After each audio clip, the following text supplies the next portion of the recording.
السلام عليكم ورحمة الله وبركاته. شلونكم يا أحلى متابعين؟ رجعت لكم بفيديو جدا جميل وشيق ولذيذ وراح يعجبكم. تقدرون تسوونه غدا، تقدرون تسوونه عشاء، وعيالكم الصغار راح يحبونه وايد وايد.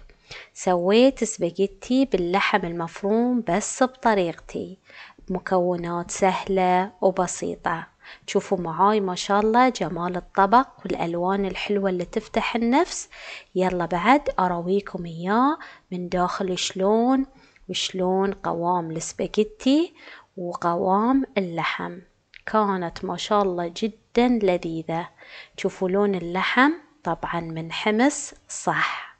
بسم الله الرحمن الرحيم، نذوقه معاكم. يلا مع بعض أعلمكم شلون سويت هالسباجيتي اللذيذة.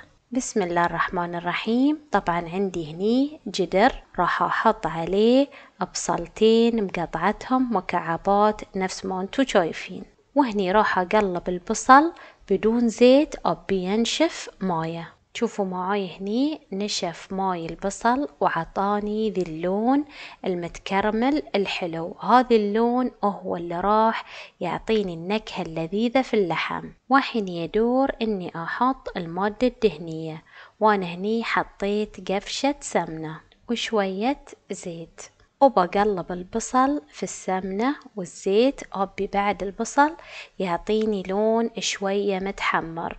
هني عندي نص كيلو لحم عجل مفروم، بحطه على البصل ولازم تكون النار جدا عالية. شوفوا معاي هني اللحم تقعدون تقلبون فيه على نار عالية، وعينكم على قاع الجدر، ما في ولا أي سائل موجود في قاع الجدر.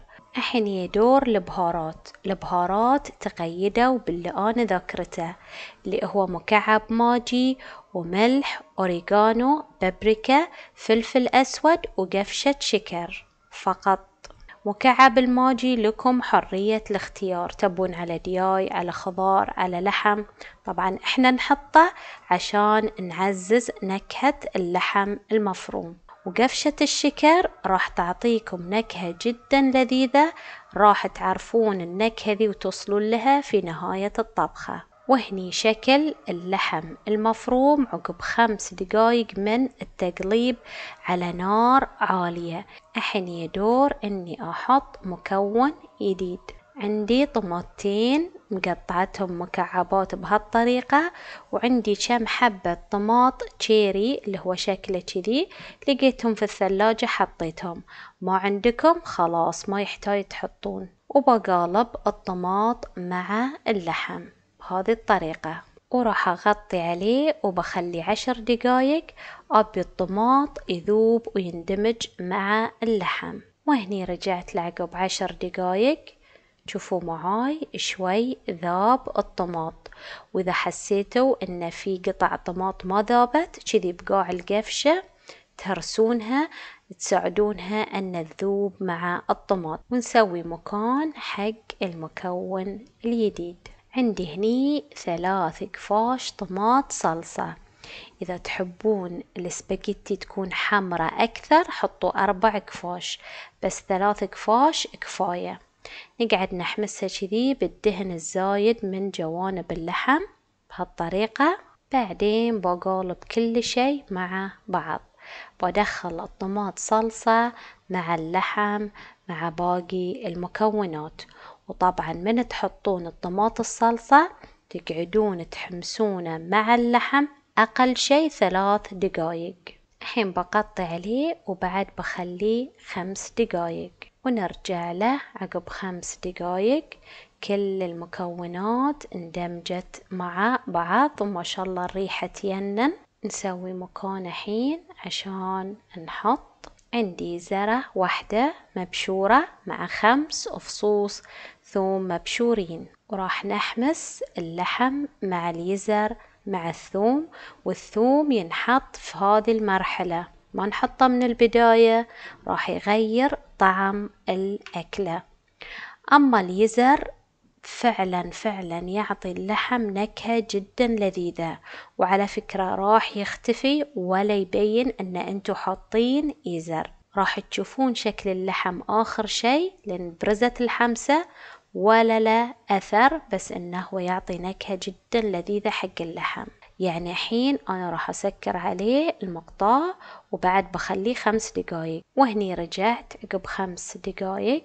شوفوا كل شي ما شاء الله اندمج مع بعضه، وما شاء الله راح تشمون نكهة جدا لذيذة. الحين يدور آخر مكون راح أحطه على اللحم المفروم. عندي فلفل أخضر بارد، فلفل أخضر حار، عندي فلفل ألوان أصفر وأحمر. إذا ما عندكم فلفل ألوان لا تحطون، أنا دايما أسويها بدونه، بس لأنه موجود عندي في الثلاجة فقصصته وحطيته. خلاص من حطينا المكون الأخير بنغطي عليه وبنخليه على نار هادية، وبنروح للخطوة الثانية. للخطوة الثانية عندي جدر في ماي راح أحط فيه زيت وكمية من الملح وبنتظر لين يغلي. وطبعا هني جهزت السباجيتي، هني ما استخدمت كيس كامل، استخدمت 3/4 الكيس. ناخذ السباجيتي وننزلها في الماي الحار، لازم الماي يكون ساخن جدا جدا،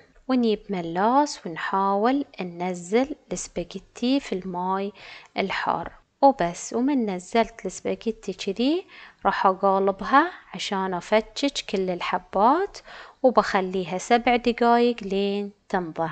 وهني رجعت لها عقب 7 دقايق، خلاص ما شاء الله السباجيتي استوت.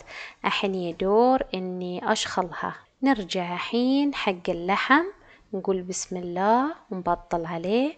خلاص ما شاء الله استوى وكل النكهات امتزجت مع بعض، ما شاء الله الريحة تينن والنكهة تينن. تقدرون تذوقونه في ذي المرحلة، تشوفون شنو قاصر وتزيدون.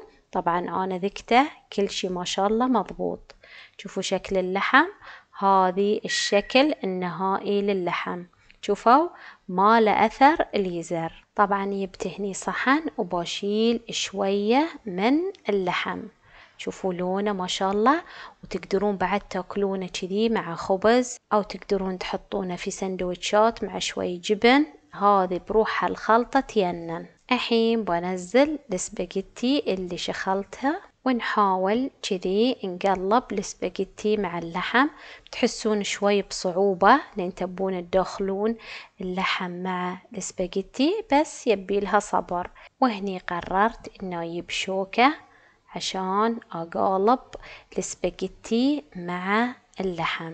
شوفوا ما شاء الله بالشوكة تنخلط أسرع، ما شاء الله لذيذة، راح تعجبكم هذه الأكلة. بغطي عليها لين أجهز صحن التقديم. وطبعا وصلت لأحلى مرحلة، إن الأكلة جهزت وما باقي إلا إني أقول بسم الله الرحمن الرحيم ونفتح عليها وننشبها معاكم. شوفوا ما شاء الله قوام سباجيتي حارة لذيذة، راح تعجبكم أنا متأكدة.